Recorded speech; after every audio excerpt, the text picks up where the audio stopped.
মধ্যপ্রাচ্যের চলমান উত্তেজনার মধ্যে ইরানের কাছে যুদ্ধবিরতির একটি প্রস্তাব পাঠানো হয়েছিল বলে দাবি উঠেছে। বার্তা সংস্থা রয়টার্সকে এক ঊর্ধ্বতন ইরানি কর্মকর্তা জানিয়েছেন, যুক্তরাষ্ট্রের পক্ষ থেকে মধ্যস্থতাকারী দুই দেশের মাধ্যমে তেহরানের কাছে এই প্রস্তাব পাঠানো হয়। তবে ইরানের নতুন সর্বোচ্চ নেতা মোস্তফা খামেনি তা প্রত্যাখ্যান করেছেন বলে দাবি করা হয়েছে। ওই কর্মকর্তা জানান, যুক্তরাষ্ট্রের সঙ্গে উত্তেজনা কমানো এবং সম্ভাব্য যুদ্ধবিরতি নিয়ে আলোচনার প্রস্তাবিত ছিল এই বার্তায়। কিন্তু নিজের প্রথম পররাষ্ট্রনীতি বিষয়ক বৈঠকেই মোস্তফা খামেনি যুক্তরাষ্ট্র ও ইসরায়েলের বিরুদ্ধে প্রতিশোধ নেওয়ার বিষয়ে কঠোর অবস্থান নেন। যদিও ওই বৈঠকে তিনি সরাসরি উপস্থিত ছিলেন কিনা তা নিশ্চিত করা যায়নি। এদিকে আঞ্চলিক উত্তেজনার মধ্যে নতুন করে সংঘাতের খবরও সামনে এসেছে।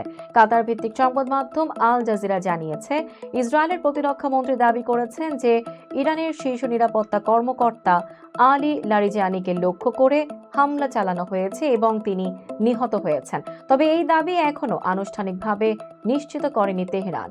বিশ্লেষকদের মতে, চলমান সংঘাতের প্রেক্ষাপটে কূটনৈতিক প্রস্তাব, সামরিক হামলা এবং পাল্টা দাবির মধ্যে পরিস্থিতি আরও জটিল হয়ে উঠছে।